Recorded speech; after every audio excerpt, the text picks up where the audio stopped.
I'm Lisa, 35, and my own sister called me a pathetic single mom in front of my crying daughter and our entire company. Before I tell you how I, as the secret CEO, canceled her $7 million project, let me know where you're watching from in the comments below. The party was supposed to be a celebration. My celebration, technically. The air in the Horizon Enterprises corporate event hall was thick with the scent of expensive catering, miniature crab cakes and prosciutto wrapped melon, and the low, polite hum of 100 different conversations. Men in tailored suits and women in elegant dresses drifted between cocktail tables, their laughter mixing with the soft jazz playing from unseen speakers. It was a world of success, of quiet power, and for the moment, I was at its center. The company was publicly celebrating my promotion to senior director. It was a necessary fiction, a title my father and I had agreed upon before he retired. It allowed me to remain on the ground floor, to see the company not from a detached executive perch, but from the inside out, to understand the people who truly made it run. My 7-year-old daughter, Emma, was the only reason I could tolerate the charade.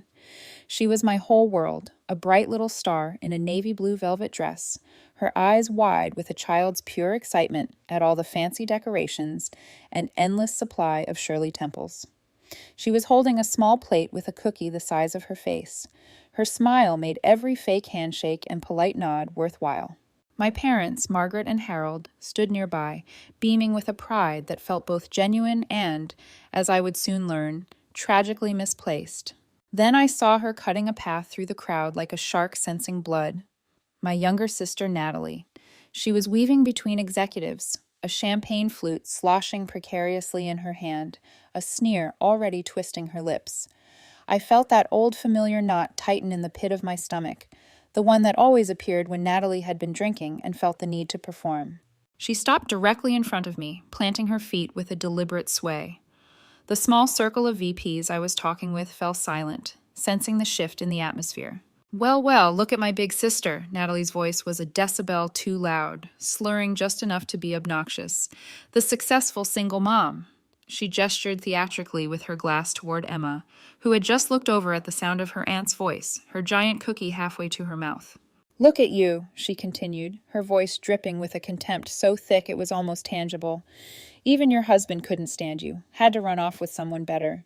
How pathetic that you have to drag your kid everywhere because no man wants to help you raise another woman's child. The air didn't just go quiet, it died. The jazz, the chatter, the clinking of glasses, it all vanished, sucked into a vacuum of pure shock. Every eye in that section of the hall was on us.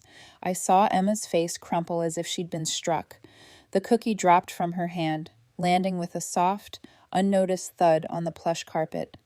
A single heartbreaking sob tore from her small chest. Instantly, my mother rushed over, her face a mask of frantic social panic, scooping a crying Emma into her arms. My father shot Natalie a look of thunderous disapproval before following them as they hurried her out of the room. Barbara, our COO and one of the few who knew my true position, took a half step forward, her hand clenched, ready to intervene. I raised my own hand just slightly, a gesture to stand down. My eyes never left Natalie's. The fury inside me was a white-hot furnace, a silent screaming inferno. But on the outside, I was ice. Thank you for your thoughts, Natalie, I said, my voice unnervingly quiet, almost gentle in the ringing silence. Please enjoy the rest of the evening.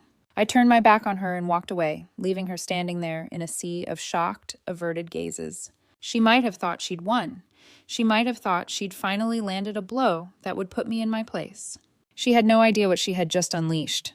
She hadn't just insulted a sister in a moment of drunken spite. She had declared war on a mother, and she'd done it in the heart of an empire she never knew I commanded. Later that night, the fake cheer of the party was a distant, bitter memory. The only sound in our quiet, meticulously kept home was the soft ticking of the grandfather clock in the hall, a clock that had belonged to my father's father, and the muffled sobs coming from behind Emma's bedroom door. I pushed it open to find her curled into a tight ball under her unicorn-patterned comforter, her small shoulders shaking with a grief that felt far too large for her tiny body. I sat on the edge of her bed, the dim light from her nightlight casting long, distorted shadows on the walls, making the cheerful pink room feel like a cage. I could feel the tremors of her crying through the mattress. "Sweetheart," I whispered. I reached out and stroked her hair, soft as silk. "It's okay. Shh, Mommy's here. Aunt Natalie, she was just being silly. She didn't mean what she said." It felt like a lie, a hollow, useless platitude. She had meant every single word. Emma turned over slowly, her face blotchy and wet with tears. Her big brown eyes, usually so full of life and mischief, now filled with a deep, soul-crushing sadness that no 7-year-old should ever have to carry. "Mommy," she whispered, her voice trembling, broken. "Was she right? Is it my fault Daddy left?" The question wasn't just a blow, it was a detonation. The question wasn't just a blow, it was a detonation. It blew apart the carefully constructed walls I had built around my own pain for the last 5 years. My own heartbreak over David's divorce and abandonment was a dull, chronic ache I had learned to manage, a scar I rarely touched. But this was seeing that same wound, fresh and gaping, reflected in my own daughter's eyes. It was the transference of a burden she had no business bearing. It was my greatest failure as a parent. I pulled her into my arms, her small body feeling impossibly fragile against my chest. I held her tight, wishing I could absorb all her pain, all her confusion into myself. "Oh, Emma, no. No, sweetheart, never," I said, my own voice thick with an emotion I couldn't hide. "Listen to me very carefully. Daddy leaving had nothing to do with you. Zero. You are the best thing that has ever happened to me. The very, very best." That was about him and only him. It was a grown-up problem that he couldn't handle. It was my problem to deal with. It was never, ever yours. She sniffled, burying her face in the fabric of my shirt. "But he said no man wants to help you. He said you have to drag me everywhere." I closed my eyes, the image of Natalie's smug, sneering face flashing in my mind. The rage I'd suppressed at the party came roaring back. But this time, it was different. It wasn't hot and impulsive. It was cold, focused, and absolute. She hadn't just attacked my pride. She had attacked my daughter's sense of security, her very place in the world. She had taken the deepest fear of a child whose father had walked away, the fear of being unwanted, of being a burden, and she had twisted it into a weapon. "Emma, look at me," I said, gently tilting her chin up so her tear-filled eyes met mine. "First of all, I don't drag you anywhere. I take you with me because I want you with me, everywhere, always. You are not a burden. You are my reason for everything." I took a breath, choosing my next words carefully. "And second, I don't need anyone else's help. I have you, and you have me. We're a team, the Harrison team, and we are the best team in the whole world. We don't need anyone else to make us whole. Ever. Do you understand me?" She looked at me, a flicker of the old light returning to her eyes as she processed my words. She nodded slowly. "The Harrison team," she whispered, as if trying the name on for size. "That's right," I said, managing a small smile. I held her until her ragged breaths evened out and she finally drifted off to a fitful sleep, her tear-stained cheek pressed against my shoulder. I didn't move. I just sat there in the dark for what felt like hours, the weight of her small body a comforting anchor in a sea of fury. She had crossed a line she didn't even know existed.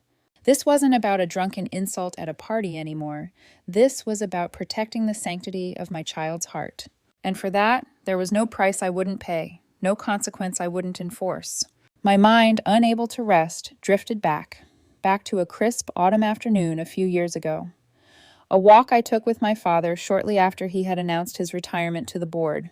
Horizon Enterprises was his legacy, his life's work, built from nothing with sweat, integrity, and an uncanny business acumen.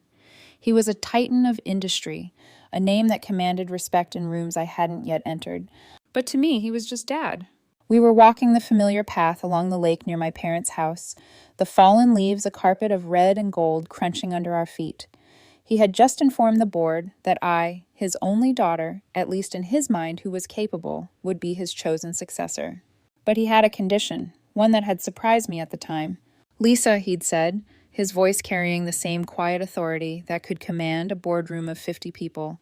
"The board knows. The executive team knows. But for a while, a year, maybe 2, no one else should. I want you to work under your mother's maiden name, Kent. Take a director-level position. I don't want you to inherit their respect, daughter. I want you to earn it." I stopped, confused. "Dad, why? I've worked at Horizon for nearly a decade. They know me. They know my work."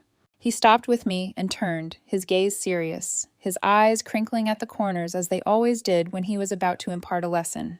"They know you as my daughter," he corrected gently. "They don't know you as their leader. There's a difference. I want you to walk the floors, sit in the back of the meetings, listen to the whispers in the break room.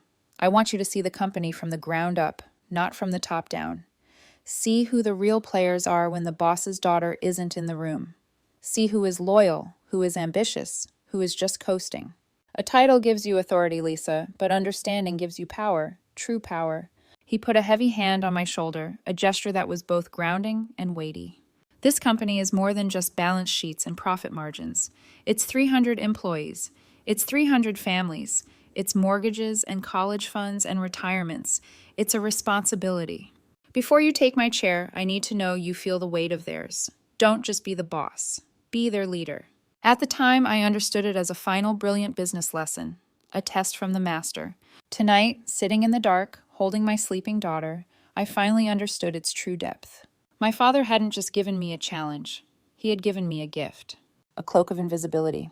He had given me the ability to see people for who they truly were when they thought no one important was watching. And I had seen my sister in her most unguarded moment, fueled by alcohol and resentment. I had seen the real woman. My father had wanted me to see who was loyal and who was ambitious.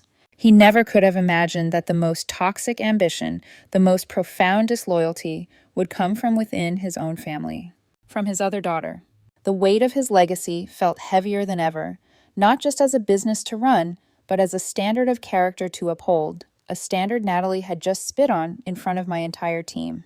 The next week at the office was a surreal exercise in compartmentalization. I threw myself into my work with a singular, ferocious focus. In my official capacity as senior director, I was untangling a logistical nightmare for a major client in the Midwest, a problem that had stumped 2 other teams. I spent hours on conference calls, sketching out new supply chain routes on a whiteboard, my mind finding a strange solace in the clean, logical flow of problems and solutions. Barbara, the COO, would occasionally drop by my office, a coffee cup in hand, closing the door behind her with a soft click. "Just checking in, Lisa," she'd say, her casual tone a perfect performance for anyone who might be walking by.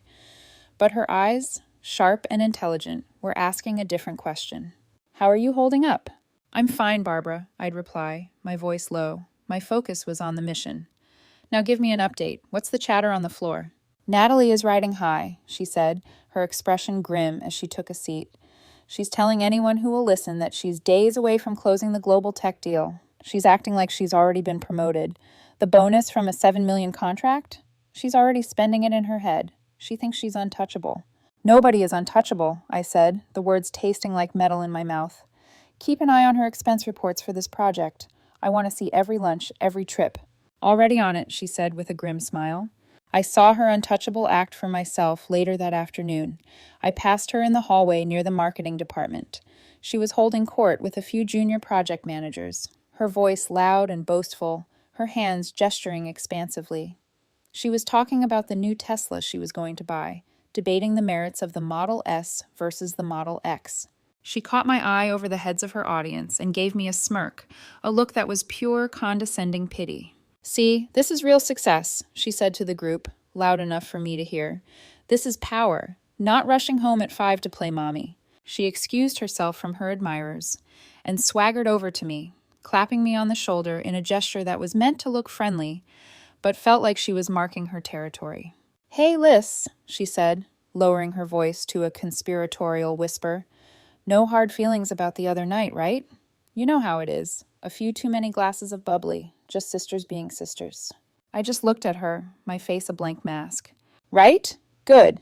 Glad we're good," she said, patting my shoulder again. "Because when this global tech deal lands, it's going to change things around here. For me." She winked, a slimy, self-satisfied gesture. "You'll see.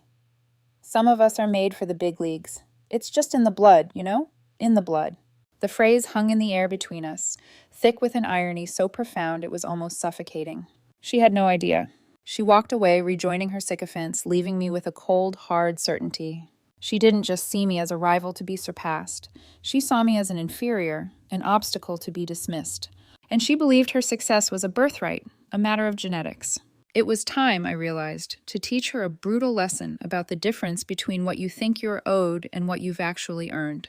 A few days later, my phone rang, displaying my mother's name. I knew this call was coming. I had been dreading it. I let it ring 3 times, taking a deep, steadying breath before answering, steeling myself for the inevitable emotional manipulation. "Lisa, honey," she began, her voice a carefully constructed blend of sweetness and concern. "I was just calling to see how you are, and more importantly, how my sweet little Emma is doing after all that unpleasantness." "We're fine, Mom," I said, keeping my tone clipped and neutral. I refused to give her an emotional opening. "Oh, good. I'm so glad." There was a pause, the calculated hesitation I had known my entire life.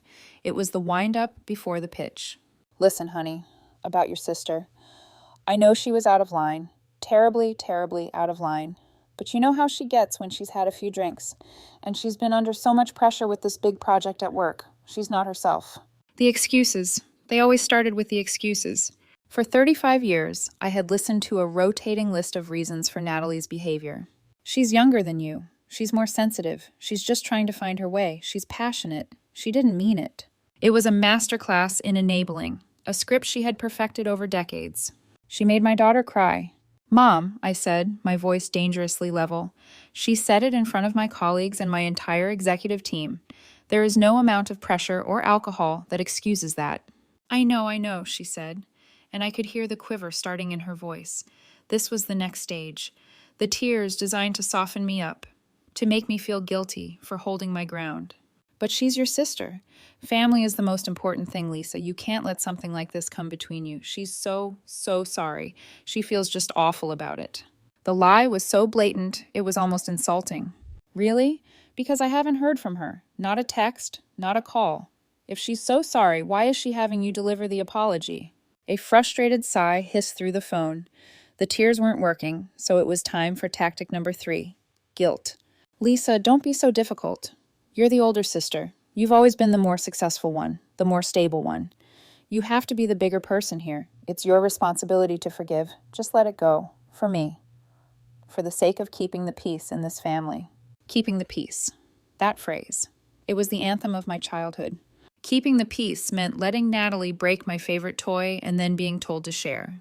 Keeping the peace meant letting her get away with cheating at board games. It meant swallowing my own feelings to soothe her fragile ego.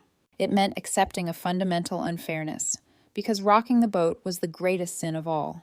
"Mom," I said, my voice dropping to a low, intense quiet. "The peace you're talking about always comes at a cost.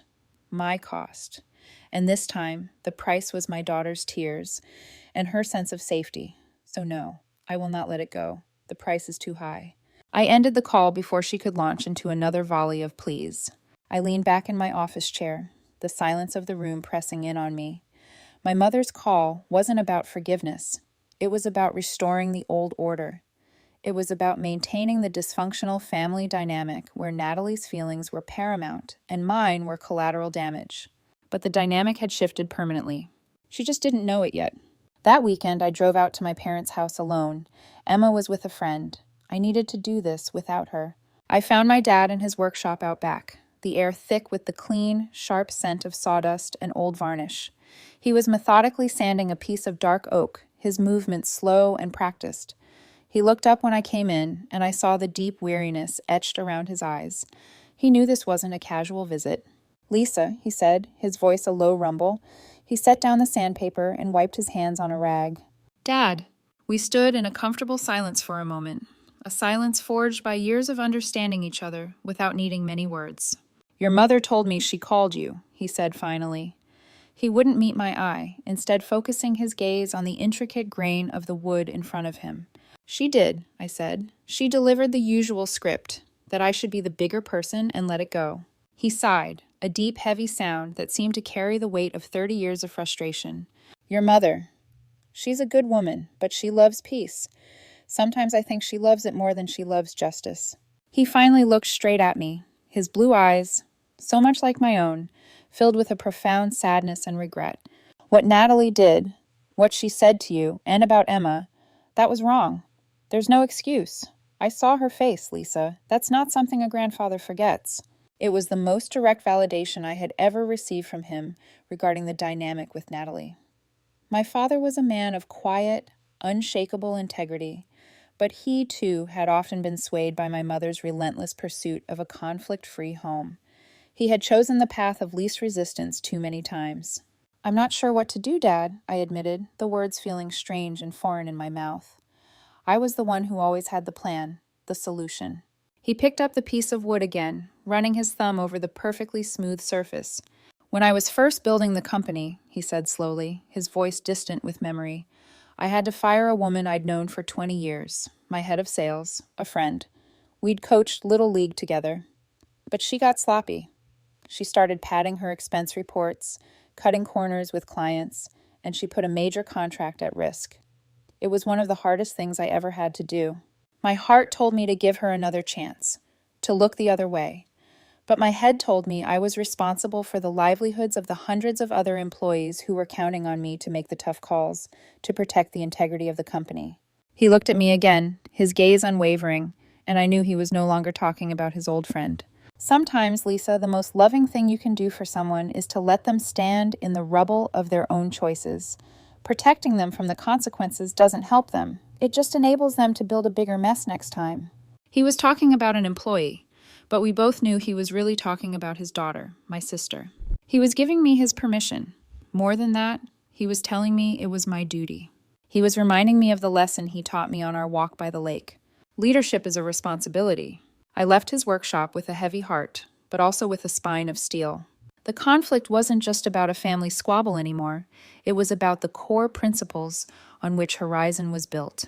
My father had chosen justice over peace. Now so would I. The other shoe dropped the next evening. My doorbell rang insistently. I looked through the peephole and saw my mother standing on the porch, her face pale and strained in the yellow light. I opened the door. She pushed past me into the entryway, clutching her purse like a lifeline. Lisa, we need to talk, she said, her voice tight with a rising panic. I think we said everything there is to say, Mom. No, you don't understand what you're doing, she said, her voice climbing in pitch. Natalie called me. She's a wreck. She said you were being cold to her at the office, that people are looking at her funny. She's worried you're going to sabotage her deal. This global tech project is everything to her. Your father won't listen to me. You have to be the one to fix this. There is nothing to fix, I said, my voice cold and hard as stone. Natalie created this situation. She needs to own her behavior. Own it! She's your sister, she cried, and the tears she tried on the phone now made their in-person debut, streaming down her face. Why are you so determined to punish her? Why has it always been like this? You get everything, the praise, the promotions, the easy life, and she's always left struggling in your shadow. That is a narrative you created, Mom, not reality, I said, my patience shredded beyond repair. It is reality, she shrieked, her control finally snapping completely. She took a step closer, her eyes wild with a desperation I had never seen before.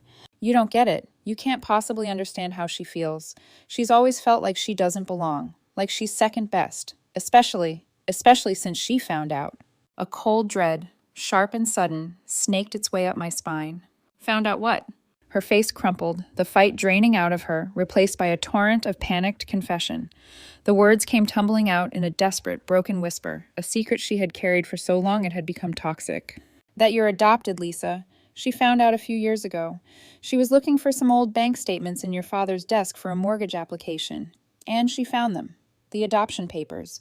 We never told either of you. We thought it didn't matter. You were both our daughters. The world stopped. The ticking of the clock, the hum of the refrigerator, the distant sound of traffic. It all faded into a roaring silence. Adopted. The word didn't echo. It landed. A solid, heavy, undeniable fact that rearranged the entire landscape of my life in a single, brutal second. It wasn't a shock that made me gasp. It was a strange, quiet click, like a final puzzle piece sliding into a place I never knew was empty. My father's constant emphasis on earning my place, Natalie's deep, seemingly irrational resentment, my mother's frantic, suffocating overcompensation. It all snapped into a horrifying new focus. She thinks, my mother sobbed, her words now barely audible. She thinks you're not her real sister. She thinks you stole her place, her inheritance.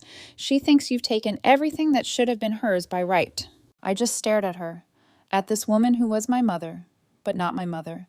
The betrayal was so immense, so layered, it was almost elegant in its cruelty. It wasn't just that they had lied to me my entire life. It was that they had allowed the secret to fester in the dark, to become a poison that had twisted my sister into the woman who stood before me at that party, spewing her venom. My anger, which had been a focused, controlled flame, now felt like a supernova. But it was a cold, silent explosion that left a vacuum in its wake. I looked at my mother, at this woman who had just detonated my entire history in a last-ditch effort to protect her favored daughter, and I felt nothing but a profound, chilling emptiness. "You need to leave," I said, my voice devoid of all inflection. "Lisa, please, I'm so sorry now." She stumbled backward, as if I had physically pushed her, shocked by the deadness in my tone. She opened her mouth, then closed it. And finally, she turned and fled into the night. I locked the door behind her and leaned against it, my legs so weak I thought they might give out. I was the CEO. I was the older sister. I was the good daughter. And I was a complete stranger to myself. My eyes found a framed photo of Emma on the mantelpiece, her bright, trusting smile beaming out at me. My daughter, the only thing in my life that felt real, that felt true. My decision was no longer just a decision, it was a reckoning. I pulled out my phone and dialed my COO. Her number was the first on my favorites list. "Barbara," I said, my voice steady and clear, "set up a full executive board meeting for Friday morning. I want everyone there, all VPs. I paused, taking a breath. "And yes," I said, the word tasting like iron, "make sure Natalie gets the invitation." The 48 hours leading up to the Friday meeting were the longest, and yet the clearest, of my life. The revelation of my adoption hadn't broken me, as my mother might have feared. It had done the opposite. It had burned away all the fog, all the confusion, all the years of trying to understand a dynamic that was built on a lie. It had forged me into something harder, sharper, more focused. The anger was still there, a cold, dense star in my chest, but it was orbited by a strange, liberating clarity. Every memory was now cast in a different light. My mother's constant cloying praise for my smallest achievements, my father's relentless emphasis on merit over name, Natalie's lifelong simmering jealousy that would boil over at the strangest moments. It was a map of a country I never knew I was living in, and now I could see all the borders, all the hidden traps. My preparation for the meeting became a two-front war. On one hand, there was the business. I was meticulous. I spent hours locked in my office with Barbara and our CFO, Robert. We went over the numbers for the global tech project line by line. We analyzed every clause of the preliminary agreement, every email exchange between Natalie and their representatives. I needed to be unassailable on the facts, armed with a level of detail that would leave no room for argument. I wasn't just preparing for a meeting. I was preparing for a cross-examination. But the other half of my preparation was deeply personal. It took place late at night in the quiet of my study, long after Emma was asleep. I pulled out old photo albums, boxes of them, and spread them across the floor. There was me and Natalie as kids, maybe 5 and 3, building a lopsided snowman. There was me at my high school graduation, valedictorian, with Natalie standing off to the side, a sullen shadow in the celebratory sunshine. There was me holding Emma for the first time in the hospital, my world remade, with Natalie hovering awkwardly by the door, unable or unwilling to share in the moment. I wasn't looking for answers anymore. I was looking for the through line, the truth of our story, and I found it. It was a story of a secret kept, a lie of omission that had allowed resentment to grow like mold in the dark, poisoning everything it touched. My parents, in their misguided attempt to protect a happy family, had only preserved a fragile, hollow illusion. This meeting wasn't about revenge anymore. I realized that with a startling certainty. Revenge was too small, too petty a word for what needed to happen. This was about truth. This was about pulling down the whole rotten structure so that something real, something honest, could finally have a chance to be built. Whether that included Natalie or not was entirely up to her. My job was to end the lie, for my father's legacy, for my own sanity, and most of all, for Emma. I would not let her grow up in a family built on whispers and secrets. The cycle of dysfunction ended with me. The night before the meeting, I couldn't stay in the house. The walls felt like they were closing in, whispering the secrets they had kept for 35 years. I drove to a deserted scenic overlook, a place where teenagers usually came to park, and just sat in my car. The city lights spread out below me like a blanket of scattered diamonds. I needed air. I needed a space that didn't feel contaminated by the past. I pulled out my phone and dialed a number from memory. Marcus Thorne's office. A polite assistant answered. "This is Lisa Harrison calling for him." I used my real name. The time for hiding was over. A moment later, Marcus's familiar booming voice came on the line. "Liz, good to hear from you. To what do I owe the pleasure? I hear your sister Natalie is about to make us all a lot of money. The kid's a real bulldog." The casual praise sent a chill down my spine. "That's what I'm calling about, Marcus," I said, my voice steady. "We have a problem." I didn't give him the sordid family details. That wasn't professional. That wasn't how my father would have handled it. I framed it in the language we both understood: risk, liability, and corporate culture. "There's been a serious internal issue involving the project manager, Natalie Harrison," I said carefully, choosing each word like a surgeon choosing a scalpel. "It's raised fundamental questions about her professional judgment and her alignment with Horizon's core values. Her conduct has created a potential liability that we cannot ignore." Marcus, a shrewd and experienced CEO, was silent for a moment. He knew I wouldn't make a call like this at 9 o'clock at night unless it was critical. "How serious are we talking?" "Serious enough that I'm stepping in personally to manage the situation," I said. "And serious enough that to protect the integrity of this partnership and the long-term interests of both our companies, I need to formally recommend we put the project on an immediate and indefinite hold." I could almost hear the gears turning in his head, the calculations of lost time and momentum. "Furthermore," I added, cutting off any potential objection, "Horizon will of course cover any and all preliminary costs and man-hours your team has incurred due to this unforeseen complication. I'm having our legal department draft a formal letter to that effect. It will be on your desk in the morning. You won't be out a single dime." This was the crucial move. I wasn't asking for a favor. I wasn't being emotional. I was making a responsible, albeit painful, executive decision. And I was mitigating his company's losses. I was protecting his interests as well as my own. There was another long pause. "All right, Lisa," he said finally, his voice all business now. "I've always trusted your judgment. Consider it on hold. Send the letter. Let me know when you have your house in order." "I will," I said. "Thank you, Marcus." I hung up the phone, the city lights blurring before my eyes. The first, most critical domino had fallen, and I had pushed it. Not as a vengeful sister, but as a CEO protecting her company. The distinction was important. It was everything. The boardroom on Friday morning was freezing. The air conditioning was always set too high, but today the chill felt different. It was the icy tension of anticipation. The long, polished mahogany table reflected the grim, expectant faces of the executive team: Barbara, with her stoic calm, Robert from finance, looking anxious, Jennifer from HR, with her unreadable professional mask, and the other vice presidents, all whispering in hushed tones. They knew something big was coming. They just didn't know what. And then there was Natalie. She sat on the far side of the table, a beacon of oblivious arrogance in a sea of tension. She'd gotten the meeting invitation and, in her spectacular lack of self-awareness, had interpreted it as her victory lap. She thought this was the meeting, where they would officially announce her triumph, where the board would sing her praises for landing the global tech deal. She was wearing a new, ridiculously expensive Italian suit that screamed unearned bonus. She gave me a condescending nod as I walked in and took my usual seat as senior director, a final, silent dismissal. The room fell silent as the last VP settled in. All eyes turned to the head of the table, to the empty leather chair that had been my father's for 30 years. It was a throne, and it was vacant. I waited a beat, letting the silence stretch until it was almost uncomfortable. Then I stood up. My movements were slow, deliberate. I walked from my seat along the side of the table to the head, my footsteps the only sound in the room. I reached the chair, and instead of sitting, I stood behind it, placing my hands on its high back. "Good morning, everyone," I said. My voice was calm and clear, amplified by the room's acoustics filling every corner. "Thank you for coming on such short notice." I looked around the table, making eye contact with each of them, letting them see the change in me.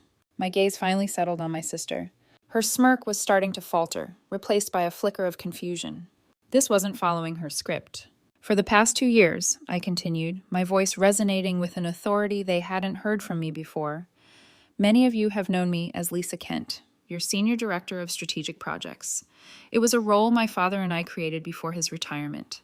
It was designed to allow for a smooth transition of leadership, and more importantly, to give me an unvarnished, ground-level perspective on the company he loved so dearly. I paused, letting the weight of my words settle in the room. But my mother's maiden name was always meant to be temporary. Another pause. As of today, I am formally stepping into the role my father intended for me. My name is Lisa Harrison. I am his daughter. And I am the Chief Executive Officer of Horizon Enterprises. The effect was instantaneous. A collective sharp intake of breath, a rustle of papers, a few pairs of eyes widening in shock. The VPs who hadn't known stared at me, their expressions shifting from confusion to sudden, retroactive understanding of every quiet suggestion, every insightful comment I'd ever made. But I wasn't looking at them. My entire focus was on Natalie. The color drained from her face as if a plug had been pulled. Her jaw went slack, her mouth hanging open slightly. The smug confidence, the arrogant swagger, it all evaporated in a split second, replaced by pure, unadulterated horror. It was the face of a woman on a theme park ride who suddenly realizes her safety harness has come undone. She looked from me to Barbara, then to Robert, and saw the stoic, unblinking confirmation in their expressions. It was real. The pathetic single mom, the sister she'd mocked and dismissed her entire life, was her boss, the ultimate authority, the woman who held her entire professional future in the palm of her hand. I let the silence stretch, forcing her to marinate in the new reality. I wanted her to feel the full, crushing weight of it. Then I continued, my tone shifting from personal revelation to cold, hard business. My first official act as CEO is to address the global tech project, I announced, my voice crisp. As of 9:00 p.m. last night, the project has been placed on indefinite hold at my personal request to their CEO. A gasp went through the room. Natalie shot to her feet, the chair scraping loudly against the floor. What? You can't do that? We were days away from signing. That's a $7 million contract. That was my salary for the next decade. The slip was Freudian and revealing. I am acutely aware of the financials, Natalie, I said coolly, not raising my voice. As I said, I made the call to Marcus Thorne myself. You what? She stammered, her face turning from pale to a blotchy, furious red. This is because of the party, isn't it? This is nothing but petty revenge. You're abusing your power because your feelings got hurt. You can't take a joke. She was shouting now, her voice echoing off the glass and mahogany, her carefully constructed professional veneer cracking and shattering for all to see. She was losing control, proving my point for me more effectively than I ever could have hoped. I held up a hand, a simple silencing gesture. She fell silent, more out of shock than obedience. Revenge, I said, my voice dropping again, becoming dangerously quiet, forcing them all to lean in. Let's talk about that word. Let's not talk about jokes, Natalie. Let's talk about judgment. Let's talk about the character and stability required to represent this company in a multi-million-dollar partnership. I shifted my attention from Natalie and addressed the board directly, as if she were no longer in the room. The foundation of this company, the legacy my father entrusted to me, is built on a single, non-negotiable principle: integrity.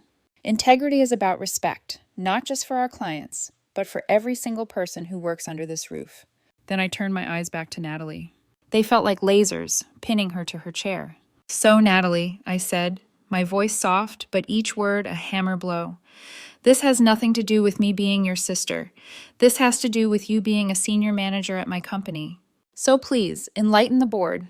Tell them your professional assessment of single mothers. Share your keen insights on the value of their children in a corporate setting. Explain to them in detail how that particular brand of leadership aligns with the Horizon Values plaque hanging on the wall right behind you. The room was a tomb. The air was thick with unspoken condemnation. Natalie opened her mouth, then closed it. A strangled sound came out. She looked around the table for an ally, for a single friendly face, but found only cold, disappointed, judgmental stares. She had no defense. There was no HR violation I needed to quote, no secret recording I needed to play. Her own actions, her own words, brought into the harsh, unforgiving light of this boardroom, were her indictment. Tell us, Natalie, I pressed, my voice relentless, giving her no escape.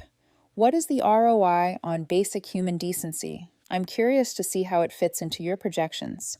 She couldn't speak. She just stood there, exposed, humiliated, and utterly defeated, her expensive new suit looking like a cheap costume on a broken mannequin. The profound, damning silence was her confession. It was her resignation. It was her end. She finally sank back into her chair, not just sitting down, but collapsing, a broken woman. And I stood there, at the head of the table, in the chair my father had left for me. I felt no joy, no thrill of victory. Just the cold, heavy weight of a necessary act, and the grim satisfaction of a truth that had finally and irrevocably been spoken aloud. The aftermath of the meeting was swift, clinical, and brutally efficient. As soon as Natalie had been dismissed from the room, not fired, not yet, but simply told, "You may go now," she stumbled out, escorted by a silent security guard. Her face was a mask of dazed disbelief. The moment the door clicked shut, Jennifer, our head of HR, took the floor. Her voice was calm and professional, a necessary balm after the raw emotion that had just been surgically excised from the room. "Effective immediately," she announced to the remaining executives, her voice leaving no room for ambiguity. "Natalie Harrison will be placed on paid administrative leave pending a full and formal investigation into multiple violations of the company's code of conduct. These include, but are not limited to, workplace harassment and the creation of a hostile environment." There was no mention of our family connection, no hint of the deeper drama.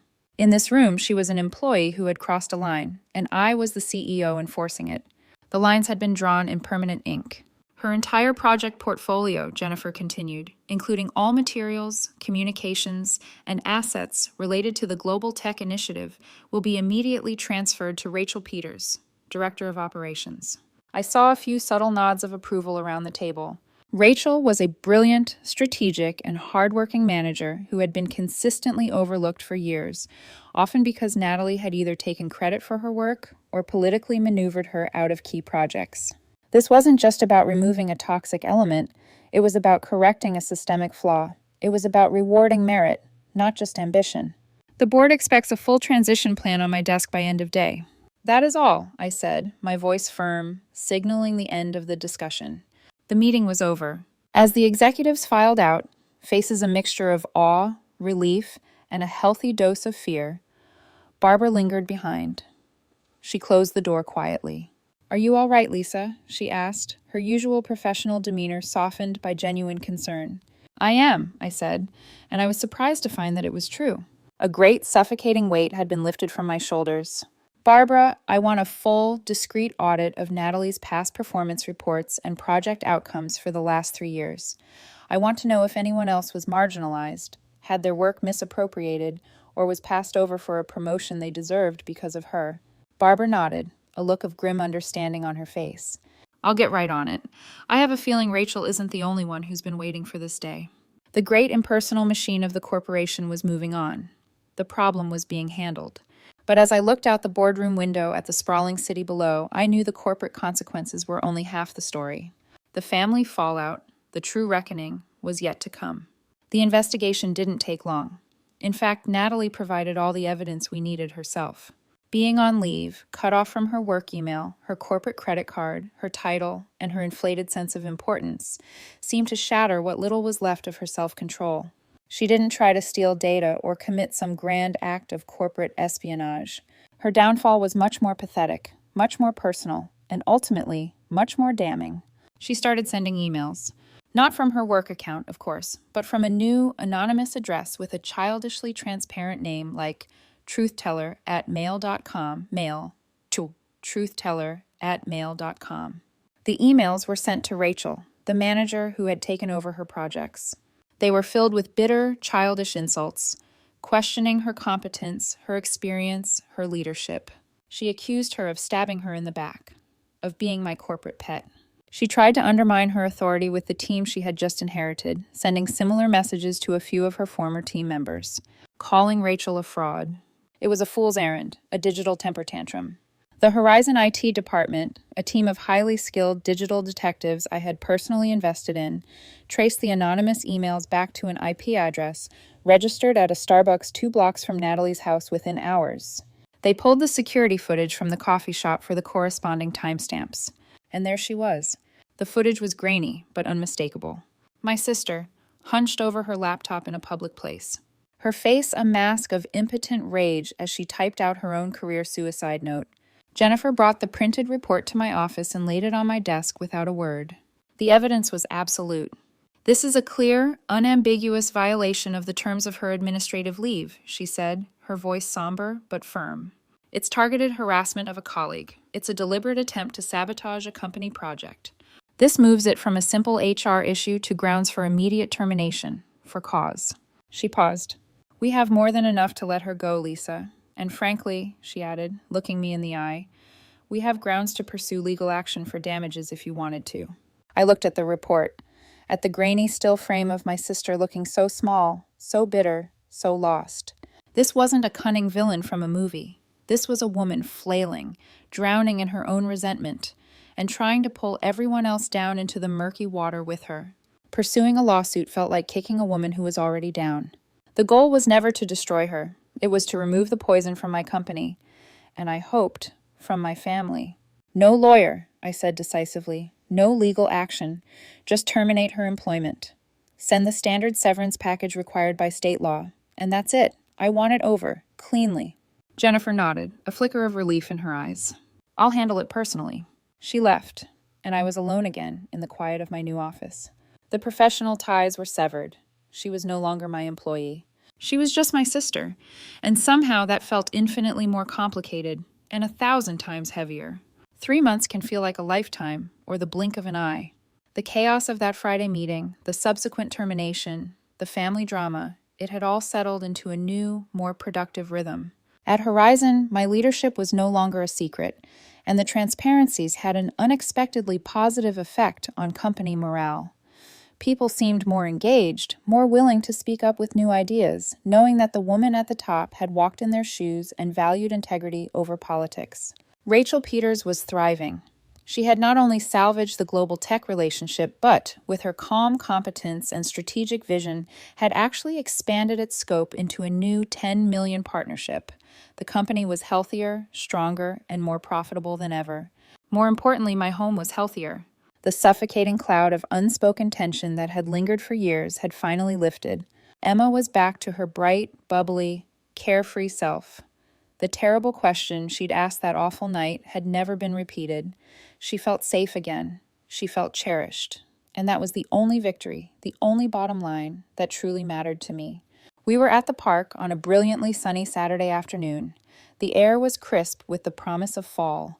I was pushing her on the swings, her delighted laughter echoing in the air as she soared higher and higher. "Higher, Mommy, higher!" she shouted. And for the first time in a long time, I felt like I could actually push her toward the sky without any fear of her falling. I had come to terms with the truth of my adoption. It didn't change who my father was to me, or the boundless love and respect I had for him. It simply reframed my past, explaining the dissonant notes in my family's symphony. In a strange way, it made me feel a deeper, more primal connection to Emma. She was my biological daughter, my true bloodline, my undisputed legacy. We were our own family, a complete and whole unit of two. I hadn't spoken to Natalie since the day she was fired. My mother had tried calling a few times in the first few weeks, her calls hesitant and timid, no longer demanding. I let them go to voicemail. I needed space. My father and I spoke regularly, our conversations easier and more honest than they had ever been. We were rebuilding on a foundation of truth. But the piece of our family that was Natalie remained a jagged, empty space. I had thought removing her from my life was the answer, but I was learning that her absence was a presence in itself, a ghost at every family dinner I had with my dad. A few days later, I got a call from a number I didn't recognize. It was Stephen, Natalie's husband. Her voice was strained, thin, as if stretched to its breaking point. "Lisa," she said, and I could hear the exhaustion in that single word. "I'm sorry to bother you. I didn't know who else to call." "It's okay, Stephen," I said, my heart sinking. "What's wrong?"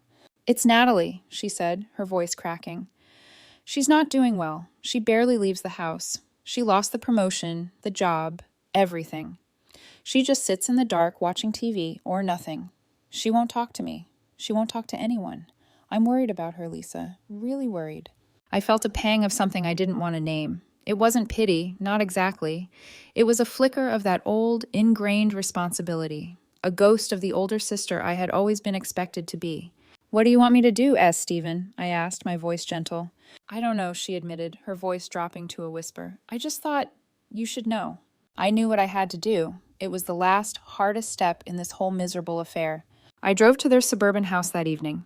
The lawn was overgrown, the flower beds filled with weeds. It was a house that looked as defeated as Stephen sounded. She let me in, her eyes filled with a weary gratitude that made me feel deeply uncomfortable. Natalie was in the living room, sitting on the couch in the dark, the TV off, the only light coming from the street lamp outside. She looked thin, hollowed out, her expensive suit replaced by stained sweatpants. She didn't look up when I walked in. I sat in the armchair across from her, the silence in the room thick and heavy with unspoken accusations. For a long time, neither of us spoke. I didn't do it to destroy you, I said finally, the words coming out quietly, absorbed by the oppressive stillness. She gave a short, bitter, barking laugh that held no humor. Could have fooled me. No, I said, leaning forward, my voice firm but not unkind. If I wanted to destroy you, I would have let our lawyers handle your harassment claim and sued you for everything you have. If I wanted to destroy you, I would have let you run the global tech project into the ground, which you would have, because your judgment was compromised. I didn't do it to you, Natalie. I just stopped protecting you from yourself. She finally looked at me, her eyes sunken and filled with a lifetime of resentment. It was the adoption, wasn't it? You found out. And this was you, the golden girl, proving you were the real daughter all along, claiming your damn inheritance. No, I said, shaking my head slowly. It was Emma. It was always Emma. You made my daughter cry. You made her question her worth and her place in her own home. That's where this started and ended for me. The rest, the adoption, the secrets, that's just the sad, pathetic explanation for how we got here. It's not an excuse. It never was. I stood up. The conversation was over.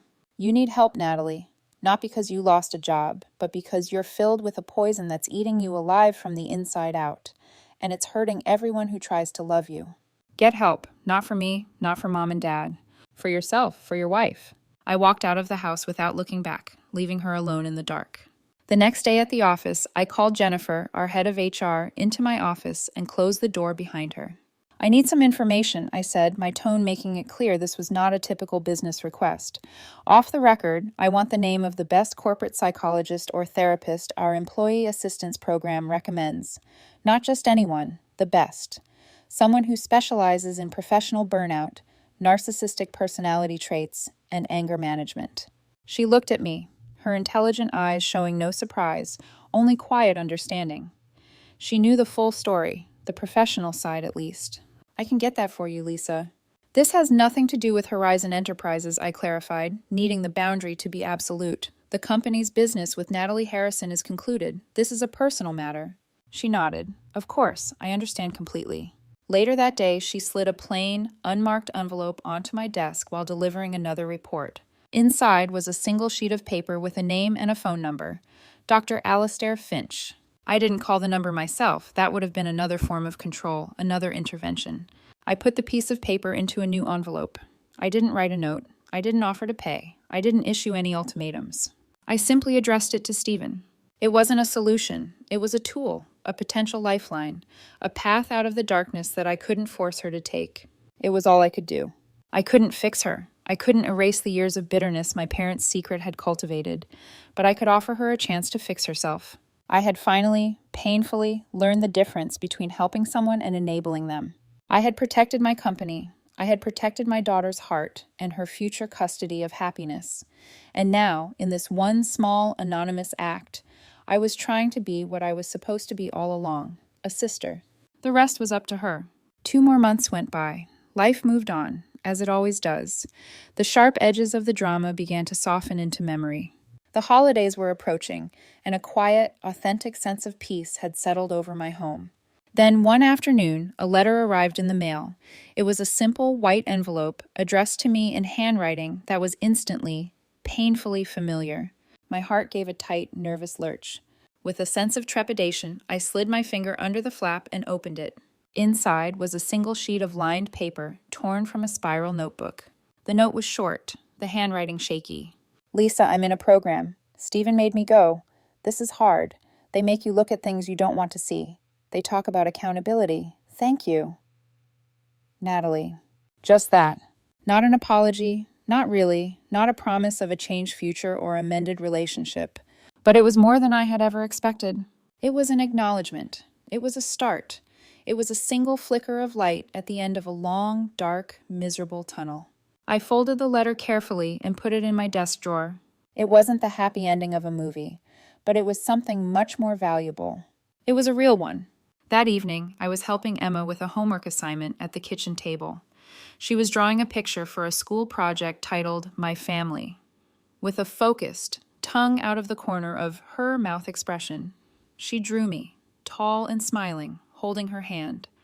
She drew her grandparents, Harold and Margaret, standing together, also smiling. And then, over on the far side of the page, a little separate from the main group, she drew a smaller figure. It was Aunt Natalie. She wasn't smiling, but she wasn't frowning either. She was just there, included, but with a space around her. I looked at her drawing, at this child's honest, uncomplicated, and deeply wise view of our broken, complicated world. She hadn't erased her. She hadn't forgotten the hurt. She had just given her her own space, a place to exist, without needing to be right next to her. She had drawn a boundary. And in that moment, looking at a piece of construction paper and some crayon scribbles, I understood everything. My father had taught me how to be a CEO. David leaving had forced me to learn how to be a mother. But it was Natalie, in all her bitterness and pain, who had taught me the true meaning of family. It's not about perfection. It's not about keeping the peace at all costs. It's about drawing boundaries of steel to protect the ones you love. It's about letting in the harsh, cleansing light of truth, even when it hurts. And it's about having the strength to offer a lifeline to those lost in the darkness without letting them pull you in with them. You can't choose the family you're born into, or, as it turns out, adopted into. But you can choose what kind of family you build every single day. And looking at Emma, my smart, funny, resilient, wonderful daughter, I knew I had built the only one that truly mattered. We were the Harrison team, a team of 2, and we were going to be just fine. Thank you for listening to my story. I hope it resonated with you in some way. Have you ever been in a situation where you had to make a tough choice to protect your peace or your family? Share your story in the comments below.